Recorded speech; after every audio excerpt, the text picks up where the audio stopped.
नमस्कार। आज की इस वीडियो में आपके लिए लेकर आया हूँ एक एकांकी जिसका शीर्षक है हमारे समक्ष चुनौतियाँ।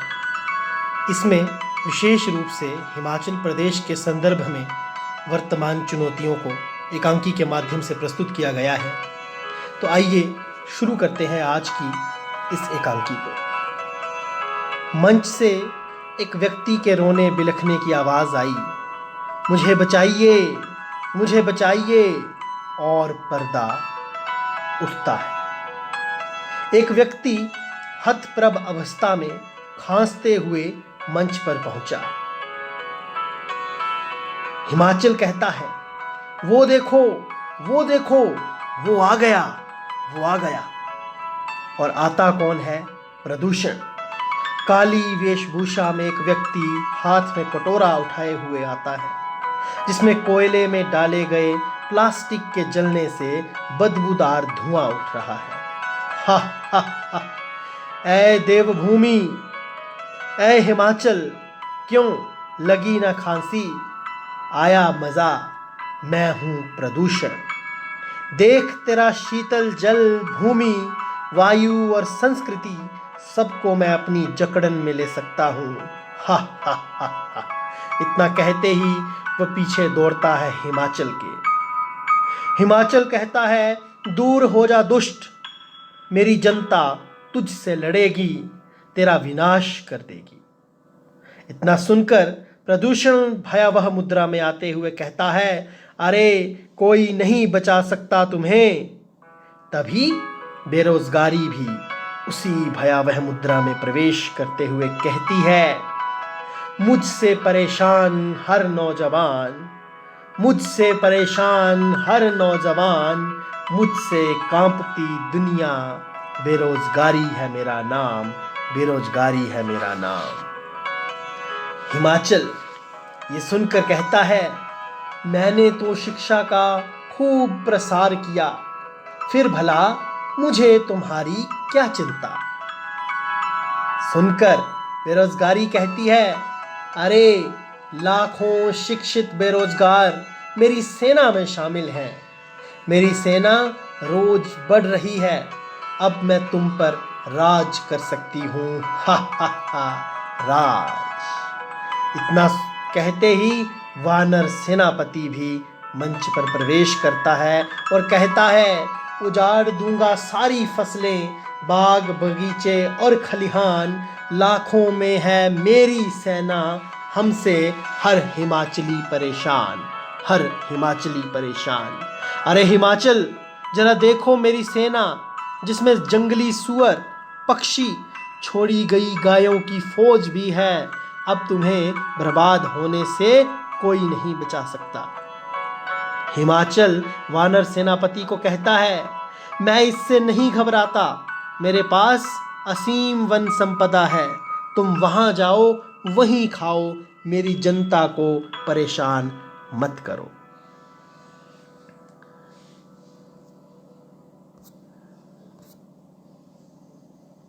इसके बाद फिर से वानर सेनापति कहता है, नहीं, मैं तो घरों, खेतों और सड़कों, मंदिरों व बागों में ही मजे लूटूंगा। हा हा हा, तुम क्या कर लोगे मेरा, तुम क्या कर लोगे मेरा। इतने में हिमाचल सोच में पड़ जाता है और तभी पर्यावरण का प्रवेश मंच पर होता है और पर्यावरण कहता है, अरे अब और नहीं चला जाता, थक गया हूँ इस प्रदूषण और वानर सेना के आतंक से। हिमाचल कहता है, ऐसा क्यों कहते हो पर्यावरण, तुम ऐसा क्यों कहते हो? तो पर्यावरण कहता है, मेरे हरे भरे जंगल बड़ी तेजी से काटे जा रहे हैं, कहीं पन विद्युत योजनाएं, कहीं सीमेंट उद्योग, कहीं पहाड़ों का सीना चीरती हुई आधुनिक मशीनें, कहीं उद्योगों के लिए कच्चा माल की मांग और कहीं भवन निर्माण के लिए पेड़ों की बलि।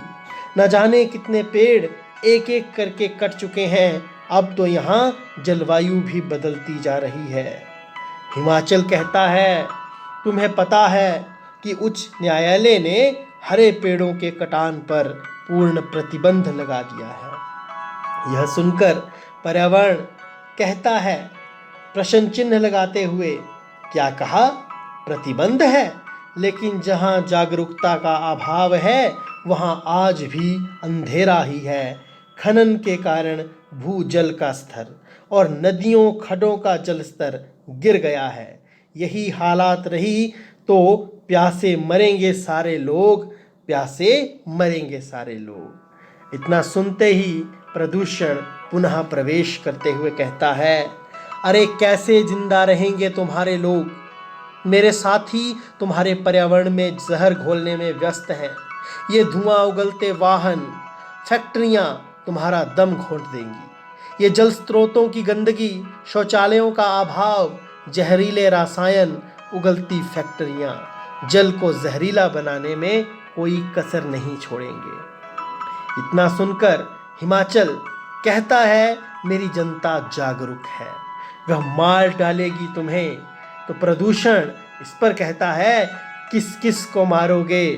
जोर जोर से बजते डीजे और लाउड स्पीकर तथा प्रेशर हॉर्न, ये सब मेरी ताकत है जो तुम्हारे लोगों की नींद हराम कर रहे हैं। रासायनिक खादों, कीटनाशकों व जहरीले उर्वरकों ने तेरी भूमि को जहरीला बना दिया। जहरीली भूमि से जहर ही तो उगेगा। बंजर हो जाएगी तेरी ये जमीन। तुम्हारी संस्कृति, लोकगीत, लोकवाद्य, नृत्य और कलाएं, सारे के सारे परंपरागत पहनावे, उन सब का भी ह्रास हो रहा है। हिमाचल कहता है, पीछे हट दुष्ट, पीछे हट जा। इतने में प्रदूषण, मैं बस आगे बढ़ना जानता हूँ। जितनी तीव्रता से तुम्हारी जनसंख्या बढ़ेगी, मैं भी उतनी ही तीव्रता से बढ़ता जाऊंगा। इतने पर हिमाचल सकारात्मक होकर कहता है, शिक्षा संकल्प, जन सहयोग, सांस्कृतिक चेतना, जागरूकता अभियान, सरकार और युवा, ये देंगे मेरा साथ। भाग प्रदूषण भाग, भाग प्रदूषण भाग। संपूर्ण स्वच्छता अभियान करेगा तुम्हारा नाश। वो देखो, आ गई मेरी फौज, आ गई मेरी फौज। यह सुनकर प्रदूषण डर जाता है और भागकर पर्दे के पीछे चला जाकर वहां छिप जाता है। इतने में बेरोजगारी आती है और कहती है, तुम चाहे जो मर्जी अभियान चला लो, तुम्हारे युवाओं का मेरे चंगुल से छूटना मुश्किल है। हिमाचल कहता है, मेरे बढ़ते उद्योग, शैक्षिक संस्थान, संचार सुविधाओं का जाल बेरोजगारों को नौकरियां देंगे। स्वरोजगार से हजारों अवसर, लघु और कुटीर उद्योगों का विकास, कृषि व बागवानी में नए नए रोजगार के अवसर तैयार करेंगे। तेरा विनाश तेरे पास है। स्वरोजगार, शिक्षा और श्रम का हथियार। भाग बेरोजगारी भाग। बेरोजगारी कहती है, अरे श्रम का हथियार तो पराया है। हमारे हिमाचली श्रमिक तो बेरोजगार घूम रहे हैं, उन्हें काम नहीं मिलता। हजारों बच्चे बाल श्रम के चंगुल में फंसे हैं। फिर कैसे होगा मेरा विनाश? तुम्हारे पढ़े लिखे युवा नौकरियों की चाह में भटक रहे हैं, खेतों में काम नहीं करते, और तो और वे स्वरोजगार अपनाने से भी हिचकते हैं। लघु व कुटीर उद्योग अपनाना तो दूर, अपनी बंजर जमीन छोड़कर नौकरियों के लिए बंजारा बन गए हैं। हा हा हा, मेरा विनाश करोगे तुम। इतने पर हिमाचल कहता है, मेरे ग्रामीण बेरोजगारों को महात्मा गांधी राष्ट्रीय रोजगार गारंटी योजना के अंतर्गत पंचायत स्तर पर रोजगार दिया जा रहा है। रोजगार सृजन के कई उपाय किए गए हैं। बाल श्रम से निपटने के लिए जारी हैं सैकड़ों प्रयास। हमारे पास है शिक्षा और विवेक का हथियार। भाग बेरोजगारी भाग। हमारे हिमाचली बेरोजगार स्वरोजगार अपनाएंगे। खेतों खलिहानों में श्रम करके आर्थिकी सुदृढ़ करेंगे और लघु कुटीर उद्योगों, स्वयं सहायता समूहों, बेमौसमी सब्जियां, फल और फूल उगाकर तेरा विनाश करेंगे। हमारे पास है शिक्षा और विवेकशीलता का हथियार। भाग बेरोजगारी भाग, भाग बेरोजगारी भाग। ये सुनकर बेरोजगारी भी डरकर प्रदूषण के पास जाकर छिप जाती है। लेकिन तभी वानर सेनापति पुनः प्रवेश करते हुए कहता है, मगर मुझसे नहीं बच सकते, इन सब से बच भी जाओ, मेरा आतंक फिर भी कम नहीं होगा। तो इस पर हिमाचल और उसका पर्यावरण एक साथ जवाब देते हैं, फलदार पौधों से जंगल में मिलेगा तुमको आहार, न तुम लांघो अपनी सीमा, न करेगा कोई तुम पर प्रहार, फिर बनेगी हमारी तुम्हारी मित्रता, न चाहता मानव तुझसे शत्रुता। वानर सेनापति ये सुनकर कहते हैं, ठीक है, यदि तुम हमारे लिए आहार का प्रबंध करोगे तो हम भी तुम्हें तंग नहीं करेंगे। अच्छा, मैं चलता हूँ, फिर यह वादा ज़रूरी निभाना, आओ हम मित्रता की शुरुआत करें। और इसी तरह वानर सेनापति मंच से नारा लगाते हुए वापस चला जाता है, जय हिंद जय हिमाचल, वन्य प्राणी खुश तो खुशहाल हिमाचल। पर्यावरण कहता है, मगर एक नई समस्या भी उभर आई है, कृषि हेतु भूमि दिन प्रतिदिन कम होती जा रही है।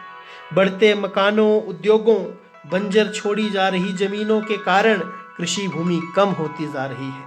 समझ नहीं आता इस समस्या से निपटूं तो कैसे। इस पर हिमाचल अपनी राय देते हुए कहता है, बहुमंजिला और भूकंपरोधी मकान बनाकर निपटेंगे हम इस समस्या से। हमें बंजर पड़ी जमीन पर पौधारोपण करके आंवला जैसे हर्बल पौधे उगाने होंगे। सिंचाई सुविधा का विस्तार करना होगा ताकि बंजर पड़ी जमीन पर भी खेती की जा सके। जल विद्युत परियोजनाओं और बांधों के निर्माण से विस्थापित हुए लोगों को पुनर्वासित करना होगा, तभी ही होगा मेरा हर व्यक्ति खुशहाल। अचानक पर्दे के पीछे से प्रदूषण और बेरोजगारी मिलकर हिमाचल और पर्यावरण पर हमला कर देते हैं। हिमाचल और पर्यावरण पुनः एक साथ, अब तुम नहीं बचोगे दुष्टों, तुम्हारा अंतिम समय आ गया है। वो देखो हमारी रक्षा के लिए आ गए हैं हमारे सिपाही। शिक्षा, संकल्प, जन सहयोग, सांस्कृतिक चेतना, विवेकशीलता, श्रम, स्वरोजगार और जनता। इस प्रकार वे सभी मंच बात छोड़कर बाहर चले जाते हैं। हिमाचल और पर्यावरण कहते हैं, आओ मेरे साथियों, मेरे बच्चों, आओ बेरोजगारी, प्रदूषण रहित सैकड़ों समस्याओं से लड़ें तथा इनके विकास के लिए एकजुट हो जाएं। इसी के साथ सभी नारा लगाते हैं, जय हिंद जय देवभूमि हिमाचल, तुम हो समृद्धि और विकास का आंचल। इतने में पर्दा गिर जाता है और पंडाल तालियों की गड़गड़ाहट से गुंजायमान हो जाता है। बच्चों, आपने ये एकांकी अभी सुनी और देखी। मैं उम्मीद करता हूँ कि आपको ये पसंद आई होगी। इसके बाद आप एक बार ज़रूर अपनी पाठ्य पुस्तक से इस एकांकी का अध्ययन करें और इस एकांकी में हिमाचल प्रदेश के समक्ष जो जो चुनौतियां बताई गई हैं उन चुनौतियों पर ज़रूर विचार करें और उन चुनौतियों के लिए क्या क्या समाधान आप कर सकते हैं। और हिमाचल जो पात्र यहाँ पर इस एकांकी में दर्शाया गया है उसके द्वारा बताए गए सुझावों पर आप कितने सहमत हैं और असहमत हैं, ये भी कमेंट बॉक्स में ज़रूर लिखें। इसके साथ ही आप अपने अध्यापक से भी इन समस्याओं पर ज़रूर चर्चा करें और यदि इन समस्याओं का आपके पास कोई हल है, कोई अलग सुझाव है, तो वो भी आप कमेंट बॉक्स में ज़रूर दें। आपके सुझाव पर उसको जो है वो आगे कार्य किया जाएगा। धन्यवाद। जय हिंद।